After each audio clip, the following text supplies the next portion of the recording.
Apolinario Mabini is one of the heroes widely recognized for his role in the Philippine Revolution. And to open its 45th year, Ballet Philippines brings back La Revolucion Filipina, a full-length modern dance production about the life and courage of Mabini and other revolutionary heroes. To tell us more about this, we have with us here on Daybreak Nicolo, Magno, and Marc Cordero, who will play the role of Apolinario Mabini, and you will be playing the role of Emilio Aguinaldo. Emilio Aguinaldo. Very interesting, guys. So tell me all about La Revolucion Filipina. Is this a story about Mabini in his eyes, about the revolution, or is it about his life? Good morning po muna sa Good morning. nanonood ng mga langas ng Daybreak. Ang i-expect ng mga tao sa La Rev ay dancing, Okay. acting, stage performance. So basically, papakita namin ang point of view ni Mabini sa Revolution. Okay. Well, basically kasi siya yung naging chief advisor ni Emilio Aguinaldo during the first Philippine government. So yun, yung mga arguments whether or not is revolution needed, are we really at the right time to be independent, yung mga ganon. And Mabini had very strong views about freedom and internal revolution and things like that. Kaya very interesting to see how it can be translated on stage as dance. And how? How were you able to translate those messages and his life and his thoughts and feelings and how he portrayed that particular role back then in this performance? Unang-una, magaling po yung mga gumawa ng La Rev. Sila Teacher Agnes, being the choreographer, sila Sir Dennis, yung nagsulat, si Sir Ryan Kayabyab ang music. Great. So, nung kinelaborate nila ito, isa siyang instant classic para sa akin. Kasi lahat ng movement ni Teacher Agnes, kumbaga pinasayaw niya ang isang may sakit at pilay. True, yes. Diba? So Oh, pinasayaw niya si Mabini. Tapos nagkaroon ng relationship na on stage ang isang pilay at saka ang isang ang isang Aguinaldo na nag-uusap ang isang nagsasalita at ang isang nagsasayaw. With the music na napakaganda. So, kung paano nila ito napakita ay napaka-genius. So, I guess, yun ang isa sa mga dapat panoorin ng mga tao na kailangan nilang manood ng live performance. Kasi ngayon, medyo YouTube na tayo. YouTube generation, internet generation, TV. So, ako personally, I would like to invite people to watch stage performances. Right. And you're playing Apolinario Mabini. I'm playing Apolinario Mabini. And then you said it's mostly dance. And then, but he was, he was paralytic. Paralytic. So how were you able to pull that off? Paano mo ginawa yun? Ang galing ng choreography ni Teacher Agnes na meron siyang, kasi ang isa sa mga vision niya na ang nagpapatayo at nagpapasayaw kay Mabini ay ang kanyang utak.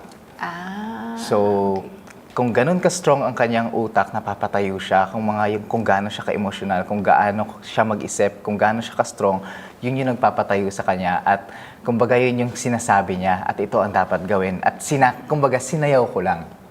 Yung parang ganon. So, by her choreography, pinakita niya kung paano mag-isip si Mabini, kung gaano ka strong ang emotions niya at kung gaano siya ka-strong mag-isip. Now, your background, JM, is you said you've been with Ballet Philippines for 10 years. 10 years. And 8 years ago, you also did La Rev. 6 years ago, or I 6 also years did ago. La So Rev. what is the difference between the La Rev back then and then this particular performance? Nung 6 years ago, meron pa kaming mga dancers, co-dancers na nasa original cast ng 96. Oh, wow. So, at least buo yung, sabihin nating group. Pero this year kasi, yung mga bata noong production noong 2008 ay sila na ang gumaganap ng mga lead roles. So it's the younger So, it's the generation, younger right? generation. And also you're not part of Ballet Philippines, so you're more acting, you're not dancing in this. So tell me how is the collaboration between your group and Ballet Philippines? I'm from Tanghalang Pilipino, also at the CCP. So, kumbaga, we're just sister companies, parang ganon. And the process was very interesting for me as an actor because at first when you were rehearsing, may mga times na may mga arguments between Aguinaldo and Mabini, wherein I, as an actor, magsasabi ako ng lines, of course, dialogue, and he would respond through movement. So yung whole argument na yun is text and movement na pinagsama. And at first, it was very hard kasi parang, how do I respond to this? What is he saying at this particular time? I don't really know. So we had to do a lot of research, and then the original cast also came in. Sir Noni Camino was the original Aguinaldo back in 1996. So most of the original cast bumabalik to help us out. Okay. Para Parang alam pa rin mentor. namin, kung how to go about it. But yeah, there we go. And I know it's not a classical ballet, it's modern. It's so what is neo-ethnic. It's neo-ethnic, we would say. what is it called? Neo-ethnic. Neo-ethnic. Yes. Okay, so for those people who don't, what is neo-ethnic dance? Well, actually, it's modern. It's Modern, modern okay. dance. Pero ginawang neo-ethnic, it's because meron siyang Filipino flavor. So, napakatao that. napakatao ng galaw. Kasi katulad nito, ginagamit namin ang modern style, pero sa kumbaga Revolution ng Pilipinas. Right. So, nagkakwento kami ng storya ng Philippine history based sa isang modern dance. Tapos, movements natin. Kasi ang mga Filipinos ay napaka-grounded based sa ating kultura. So, yung neo-ethnic na style ni Teacher Agnes, ginawa niya ng choreography para makabuo nitong isang production na ito. And also, sabi kasi ni Miss Agnes Locsin, our choreographer, iba kasi yung pulse ng ethnic dancing, indigenous dancing. So what we wanted for this production, sa lahat naman din ng choreographies ni Miss Agnes, is to have that ethnic pulse and spirit na hinahalo dun sa modern technique. So it's still modern dance, but the flavor nga, sabi niya, yung internal is still very Filipino. I love that, the Filipino flavor. Okay, so lastly, give us a little bit of trivia about Mabini.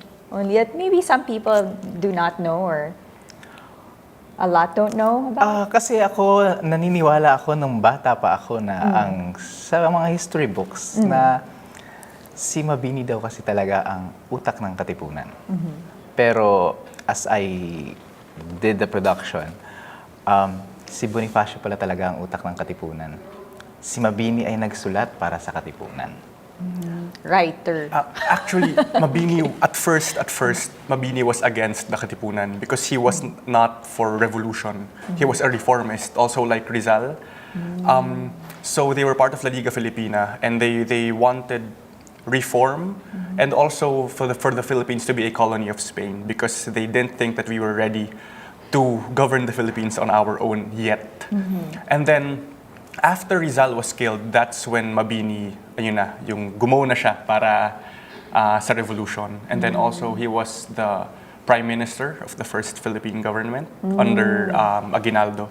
Because Aguinaldo was a very good military strategist, but he didn't know much how to navigate through politics. Right. But Mabini really knew how, especially with the Americans. Right. Kumbaga, basang-basa niya kung ano yung mga intentions ng mga tao. When the first Congress was assembled, nababasa niya na alam niya that they were just manipulating the assembly for their own intentions.